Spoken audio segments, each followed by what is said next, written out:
Quel est le meilleur PEA en 2026? Si le PEA est la meilleure enveloppe fiscale pour investir en bourse, par exemple en ETF, le choisir au hasard peut vous coûter très cher. En 2026, entre les banques historiques et les nouveaux PEA qui arrivent sur le marché, une chose est sûre, tous les PEA ne se valent pas et le choix n'a jamais été aussi complexe. Et donc, dans cette vidéo, je vais vous montrer la comparaison en détail de Boursorama, Trade Republic, Fortuneo, Saxo Bank, le Crédit Agricole et même plus que ça, on va comparer ensemble les 16 meilleurs PEA du marché à travers notre comparateur complet développé par mon équipe S'Investir, un comparateur unique sur le marché comprenant plus de 40 critères. Et pour ça, nous avons tout analysé, les frais, les services, les options d'investissement programmé, l'ergonomie. Nous sommes même allés jusqu'à contacter chaque service client pour tester leur réactivité. Et ce comparateur, donc PEA complet, est en accès gratuit en créant simplement un compte à nos simulateurs S'Investir via le premier lien en description. Donc demandez votre accès parce qu'en plus il sera mis à jour en continu avec les dernières évolutions de tarifs, les nouveaux PEA qui pourraient arriver sur le marché et donc plus à jour que cette vidéo. Nous avons aussi développé un simulateur de coût par ordre pour déterminer précisément selon vos investissements quel est le PEA le moins cher pour vous. Donc vous aurez même accès à tous nos autres simulateurs, intérêts composés, frais, crédit immobilier, etc. Et tout est sur la même plateforme, donc c'est le premier lien en description. Donc à la fin de cette vidéo, je vous dévoile la note globale de chaque PEA, le classement final et surtout le PEA qui correspond le mieux à vos besoins. Donc on se retrouve sur ce comparateur complet. Le premier grand onglet de ce comparateur, c'est les généralités. Donc on va notamment regarder le pays du courtier, la banque mère.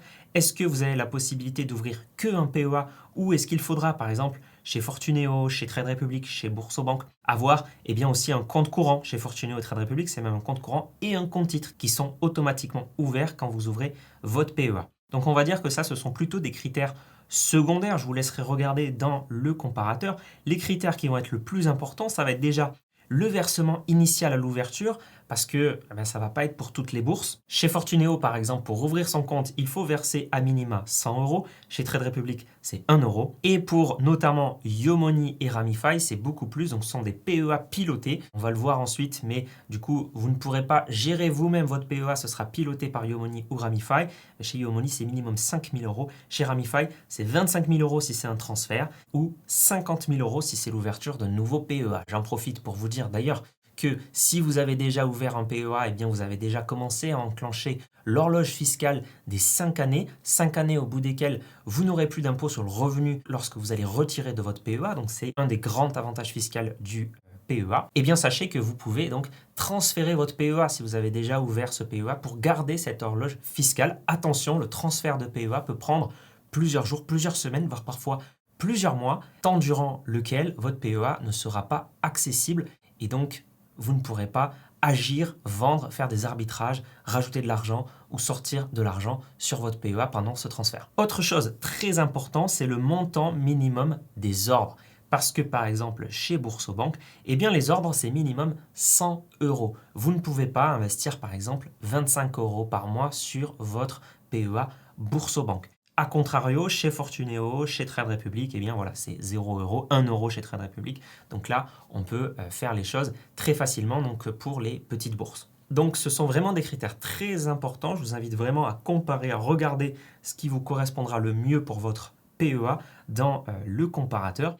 Et on va tout de suite passer au deuxième onglet qui sont les frais. Donc là, on a vraiment tout compilé, tout mis sur le comparateur et même vous avez un lien direct vers la grille tarifaire pour aller tout voir et tout comprendre. Surtout quand il y a plusieurs forfaits, typiquement chez Fortuneo, vous avez 3 forfaits. Chez Boursorama aussi, donc il faut décider quel forfait vous allez prendre. On a tout détaillé ici, mais si vous voulez avoir encore plus d'informations, vous avez le lien vers la grille tarifaire. Donc au niveau des frais, il peut y en avoir beaucoup. Par exemple, chez Fortuneo, frais de clôture, c'est 85 €. Frais de changement de formule, du coup, si votre forfait ne vous correspond plus, c'est 60 €. Donc c'est pour ça qu'il faut bien partir directement sur le meilleur PEA et sur la meilleure formule pour vous. Chez Trade Republic, c'est beaucoup plus simple, il n'y a aucun frais divers de la sorte.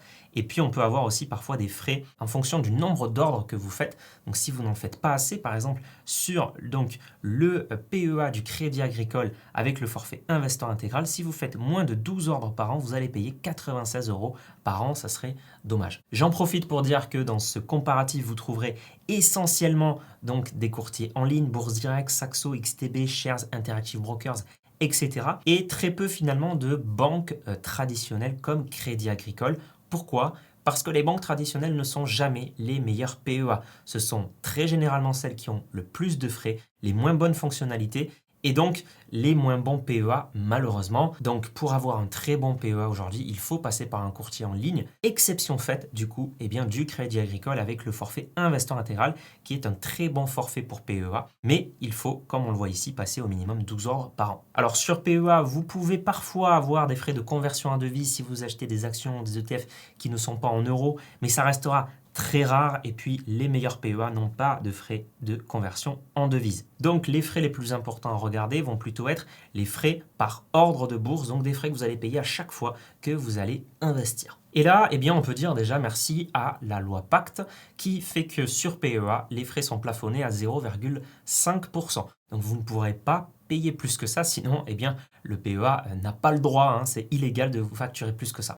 Sur PEA, on aura quand même des frais qui sont relativement faibles grâce à ça, et même pour les meilleurs PEA, on aura des frais de courtage qui sont complètement réduits à néant, à zéro. Donc c'est le cas par exemple sur Trade Republic qui n'a pas de frais de courtage lorsque vous investissez via les plans d'investissement programmés, c'est-à-dire de programmer 10 €, 15 €, 50 €, 100 €, voire plus comme vous souhaitez, d'investissement sur tel ETF ou telle action tous les mois et que tout ça se fasse en automatique, là vous n'aurez pas de frais de courtage chez Trade Republic. Chez Fortuneo par exemple, le premier ordre, s'il est inférieur à 100 €, chaque mois il sera gratuit. Sinon au-delà, ça sera 0,35% par ordre, donc pour le tarif starter, tarif que je recommande, à moins que vous ne soyez vraiment un trader qui passez beaucoup d'ordres ou des ordres à des montants très importants. Donc par rapport aux frais, on a notamment Fortuneo qui se démarque avec 4,5 sur 5 au niveau de sa note, Trade Republic aussi avec 5 sur 5, donc des frais très faibles. Boursorama et Crédit Agricole également qui ont des frais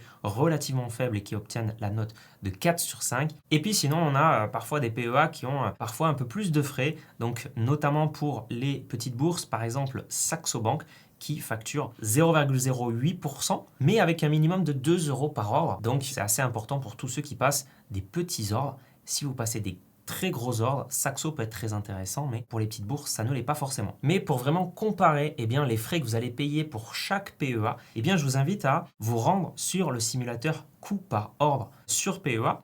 Et là, vous allez pouvoir déjà indiquer vos paramètres d'investissement. Par exemple, j'investis 100 € tous les mois. Voilà, vous pouvez rajouter d'autres scénarios comme ça. Et ensuite, on retrouve les meilleurs courtiers. On se rend compte que si vous passez un ordre par mois de 100 €, Fortuneo est le meilleur PEA puisqu'il n'y aura aucun frais, ex aequo avec Trade Republic et également XTB. On peut le voir aussi en cliquant sur graphique ici et on se rend compte que les 3 meilleurs PEA sont à 0 et puis ensuite on passera plutôt à 6 € par an de frais à payer par exemple avec Bourse Direct. Autre grande catégorie de critères, ça va être le pays de domiciliation du compte PEA ainsi que l'IFU. Donc l'IFU, c'est l'imprimé fiscal unique. Alors pourquoi c'est très important ? Parce que si vous avez un PEA qui n'est pas domicilié en France, sachez que vous avez donc du coup un compte étranger et ce compte étranger, il faut le déclarer tous les ans au fisc, donc lors de votre déclaration d'impôt annuelle. Et ça, ça peut être assez contraignant. Ça peut être assez difficile, assez complexe à faire, surtout si vous ne l'avez jamais fait et il faut le faire chaque année. Donc si on peut s'économiser cette énergie, cet effort, c'est vraiment mieux. Alors heureusement, la plupart des PEA sont bien en France, donc il n'y aura pas de souci. Mais du coup, attention à Interactive Brokers qui sera un compte basé en Allemagne. Attention à Mexem qui sera en Irlande et également à N26 qui sera allemand. Et donc ça vous fait un compte étranger et ça vous fait une déclaration tous les ans. Donc ça, moi déjà, je ne recommande pas forcément, surtout pour tous ceux qui débutent, parce que sachez que vous encourez 1 500 € d'amende par an par compte étranger non déclaré. Donc vraiment, faites attention à ça. Donc ça, c'est un critère très important. Et concernant l'IFU, donc l'imprimé fiscal unique, eh bien s'il est fourni, s'il y a cette coche, ça veut dire que le courtier calcule directement pour vous ce que vous devez déclarer eh bien, lors de votre déclaration fiscale et même reporte directement sur votre déclaration. Vous n'avez rien à faire, juste à vérifier que les bons montants ont été mis aux bonnes cases. Et en général, on peut leur faire confiance, c'est plutôt très bien fait. Et bonne nouvelle, et bien sur PEA, tant que vous ne retirez pas d'argent, eh bien, vous n'avez rien à déclarer. Il y aura rien à mettre dans ces cases-là. Donc ça vous concernera uniquement lorsque vous commencerez à retirer de votre PEA et en profiter. Donc c'est tout de même un critère très important qu'il y ait l'IFU. Alors bonne nouvelle, eh bien tous les courtiers fournissent l'IFU, sauf par contre Hello Bank et N26. Donc petit point rouge ici pour ces deux courtiers. Alors, nouvelle catégorie de critères, on va parler maintenant de la plateforme et des produits auxquels on aura accès. Donc là, ça va être très important déjà d'avoir une bonne plateforme ergonomique, facile d'utilisation, mais aussi de bien avoir l'ensemble des actions, l'ensemble des ETF sur lesquels on souhaite investir via son PEA, parce qu'il y a des PEA qui limitent ça et qui brident en fait votre PEA à certains supports. Avant de parler de ça, il y a aussi des fonctionnalités qui peuvent être très intéressantes, comme avoir accès aux fractions d'actions et d'ETF. Par exemple, vous voulez investir 100 € sur un ETF qui coûte en fait 300 € par part, ou sur une action qui coûte 400 ou 500 € par action. Grâce aux fractions, vous pouvez investir 100 €, vous pouvez investir 10 €. Attention par contre au montant minimum d'ordre qu'on a vu précédemment. Alors à l'heure où je tourne ce comparatif, il n'y a que Shares qui permet d'avoir des fractions d'actions et d'ETF. Sinon, aucun PEA ne le permet. Donc si ça change, on mettra à jour évidemment le comparateur. Une autre fonctionnalité très intéressante, c'est les investissements programmés, donc notamment Trade Republic qui le fait. Attention, sur Bourse-Banque, c'est possible, mais uniquement sur une sélection de 8 fonds avec derrière des ETF qu'ils ont construits, mais en fait sur lesquels ils ont rajouté des frais. Et donc on a 0,59% par an de frais de gestion sur ces fonds-là. Donc ce n'est pas forcément moi ce que je recommande. Sinon, il n'y a aucun autre PEA qui permet de faire des investissements programmés, malheureusement. Ce qu'on va regarder aussi, c'est le type de gestion. Donc est-ce qu'on peut gérer soi-même son PEA, ou est-ce qu'on peut le déléguer, ou est-ce qu'on peut choisir entre les deux? Et donc, on a parfois que de la gestion libre, par exemple sur Fortuneo, sur Trade Republic. Parfois, on peut choisir entre les deux, par exemple chez Bourse-Banque. Et parfois, il n'y a que la gestion pilotée, comme on a vu sur Ramify et Yomoni. Lorsque vous êtes formé, lorsque vous avez appris à bien investir, moi, ce que je recommande, c'est plutôt la gestion libre sur un PEA pour minimiser vos frais et pour optimiser donc vos performances. Ensuite, on va regarder est-ce qu'il y a toutes les actions, est-ce qu'il y a tous les ETF. Donc la plupart donnent accès à l'ensemble de tout ça, mais par exemple sur Shares, vous n'aurez pas d'actions. Il n'y aura uniquement que des ETF. Attention aussi si vous voulez ouvrir un PEA PME. Il n'y a pas tous les courtiers qui le proposent, par exemple Trade Republic ne le propose pas. Également, si vous êtes un jeune entre 18 et 25 ans et rattaché au foyer fiscal de vos parents, vous allez vouloir ouvrir un PEA jeune. Là aussi, tous les courtiers ne le proposent pas. Par exemple, Saxo, XTB, Shares, Interactive Broker, Mexem, Monabank, Hello Bank, N26 et même Ramify ne le proposent pas. Ensuite, ici, on a mis une appréciation de la plateforme. Alors, voilà, c'est notre avis chez S'Investir après avoir testé, après avoir analysé la plateforme, etc. On a mis différentes étoiles.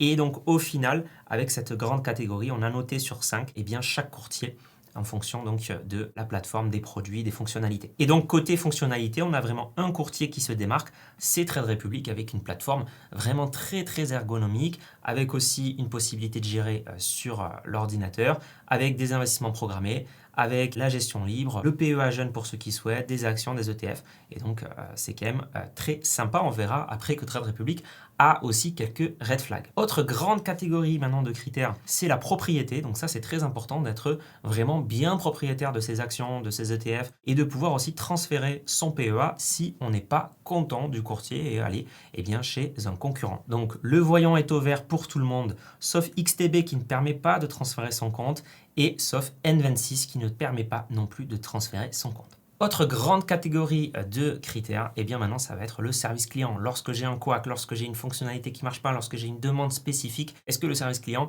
est capable de me répondre assez facilement et assez rapidement. Donc là, on a de très bons services clients, par exemple, donc on a testé chez Fortuneo, chez Boursobank notamment, ça répond rapidement et c'est compétent. On peut attendre à 10, parfois 15, parfois 20 minutes. On met le haut-parleur, on a une petite musique d'attente et pendant ce temps-là, on fait le ménage, on fait autre chose. Bon, ben, c'est plutôt OK, moi je trouve. Par contre, on a certains PEA, par exemple Trade Republic, qui n'a pas un très bon service client, qui n'est pas très rapide et dont, en tout cas, on l'a testé, la réponse ne correspondait pas du tout à ma question. Et donc, c'est un petit peu le point noir de Trade Republic. Ils en sont conscients, heureusement. Ils sont en train de travailler dessus. On verra lorsqu'ils auront amélioré ce point-là. Et donc, on mettra à jour ce comparateur si eh bien, ça change et si ça s'améliore pour Trade Republic. Autre courtier avec un petit point noir aussi sur le service client, c'est Bourse Direct.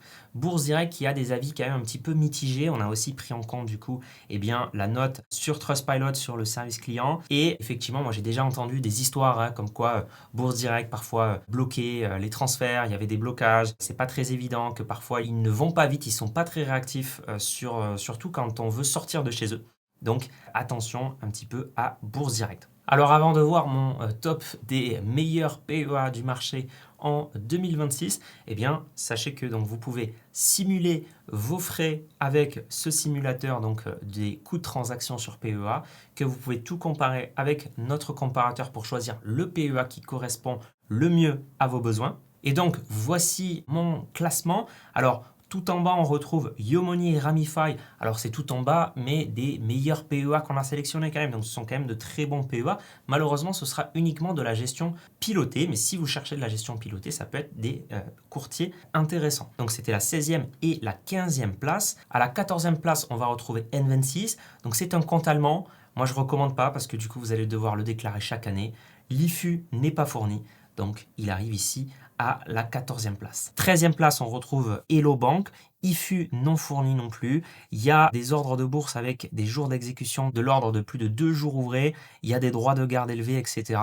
Moi, je recommande pas forcément non plus. On a aussi Monabank qui arrive juste après. Alors, c'est un très bon service client, mais il y a quand même de nombreux frais sur cette plateforme. À la 11e place, on retrouve Mexem. Mexem qui opère en marque blanche. Donc, derrière, c'est Interactive Brokers. Alors, c'est quand même un bon courtier, mais c'est plutôt recommandé pour ceux qui sont avancés, qui veulent avoir des outils d'analyse plutôt professionnels, des données boursières en temps réel, etc. Pour ceux qui veulent aller très loin. Voilà, pour les investisseurs long terme, passifs, même profil avancé, eh bien, moi je trouve qu'on n'en a pas besoin. 10e place, on a Interactive Brokers, mais je ne recommande pas forcément non plus parce que quand même la plateforme, c'est une usine à gaz. C'est très compliqué de comprendre. Et moi-même, j'ai un compte chez eux avec ma société holding. Et je peux vous dire que c'est pas évident à comprendre, alors même que je suis du métier et que j'utilise ce genre de plateforme depuis de nombreuses années. Voilà, vraiment, je recommande pas, surtout pour les débutants. 9e place, on a Shares. Shares, c'est un bon néo-courtier, mais qui se développe pas aussi bien que les autres néo-courtiers,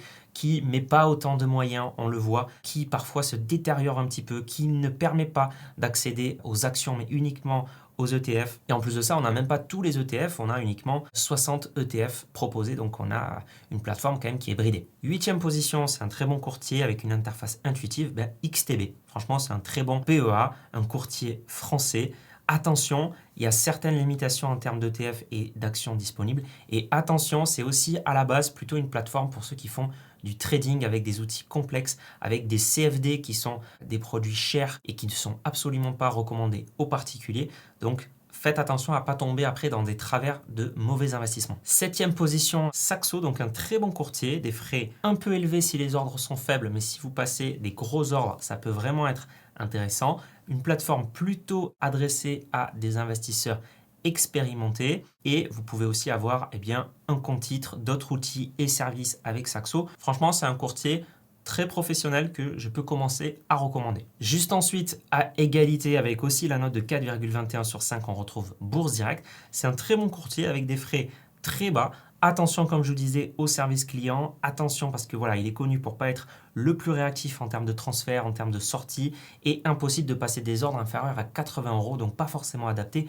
aux petites bourses. En 5e position, on retrouve Easy Bourse. C'est un PEA correct, mais finalement pas le plus compétitif non plus. Donc c'est un PEA qui en fait est un peu bon sur tous les plans, mais qui n'est jamais excellent sur certains critères. En quatrième position, et là ça va être vraiment moi un PEA que je vous recommande si vous avez besoin de voir un conseiller bancaire en physique, en agence, que vous avez besoin d'une proximité vraiment humaine et que vous pouvez avoir un interlocuteur, et bien là c'est le Crédit Agricole, donc avec le forfait Investor intégral. Attention à passer du coup à minima 12 ordres par an pour éviter les 96 € de frais chaque année. Donc c'est vraiment le seul PEA à être intéressant parmi les banques physiques. Et donc si vous êtes réticent vis-à-vis des courtiers en ligne, et bien ça peut être une option intéressante. À la troisième position, c'est Boursobank et j'ai moi-même mon PEA chez Boursobank. C'est un très bon courtier avec donc une très bonne plateforme, très ergonomique, un très bon service client. Attention, donc pas possible de passer des ordres en dessous de 100 €, donc ça ne sera pas pertinent pour les petites bourses. Par contre, avec Boursobank, on a vraiment ensuite une banque complète. Moi, c'est également ma banque principale à titre personnel parce que du coup, dessus, on peut avoir son livret A, son LDDS, son compte courant, sa carte bancaire sans frais, son compte titre. Il peut y avoir du cashback, etc. On peut même faire son crédit immobilier, etc. C'est vraiment une banque complète, il y a tous les services de la banque. Donc vraiment très très bon courtier et très très bon PEA, je trouve. Et c'est pas pour rien que c'est la banque en ligne numéro 1 en France. À la deuxième position, on retrouve Trade Republic. Donc c'est un très bon néo-courtier pour un PEA. C'est les frais les plus compétitifs, c'est la plateforme la plus ergonomique. C'est le seul à proposer des plans d'investissement programmés. C'est vraiment une plateforme conçue pour les investisseurs long terme, ETF. C'est vraiment toute la philosophie que je prône sur cette chaîne. On peut l'appliquer via Trade Republic. Attention, le point noir chez Trade Republic, c'est le service client qui n'est pas le meilleur service client. Donc si vous voulez vraiment un très bon service client, vous allez potentiellement être déçu avec Trade Republic. Et également, ce n'est pas que un PEA, ça peut aussi être votre compte titre. Ils ont aussi un compte courant qui est rémunéré au taux de la Banque centrale. Ils font aussi du SafeBack, du Round-Up. Donc à chaque fois que vous payez avec votre carte, vous payez par exemple 5,20 €, ils vont arrondir au supérieur. Donc ils vont mettre 80 centimes pour arrondir à 6 € qui vont investir dans un ETF sur votre compte titre. Donc ça vous fait gagner à chaque fois quelques centimes, quelques euros tous les mois à chaque fois que vous utilisez votre carte. Donc c'est un peu plus qu'un PEA et donc c'est un très bon PEA qui arrive à la deuxième position. Et à la première position, on retrouve donc Fortuneo Bank, un très bon courtier avec un PEA avec des frais vraiment très compétitifs, avec un minimum d'ordre à 0 €, donc c'est vraiment accessible pour tout le monde. Un très bon service client, une très bonne aussi banque en ligne, parce que ça fait aussi banque complète, un petit peu à la lumière de ce que fait Boursobank. Vous avez vraiment accès aussi à tous les services de la banque avec Fortuneo. Voilà donc pour ce comparatif complet des meilleurs PEA du marché.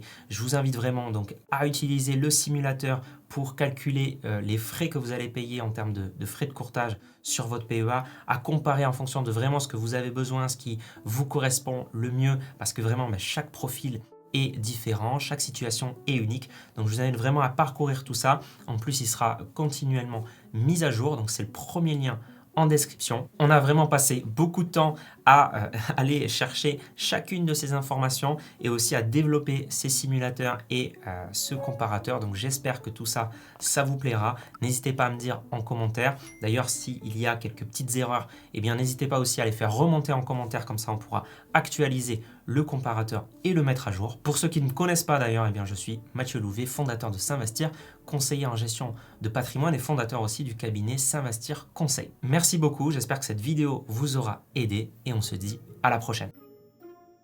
Si vous souhaitez comprendre exactement comment fonctionne un PEA, ses règles et comment bien l'utiliser, j'ai fait un guide complet PEA, cliquez juste ici pour le regarder.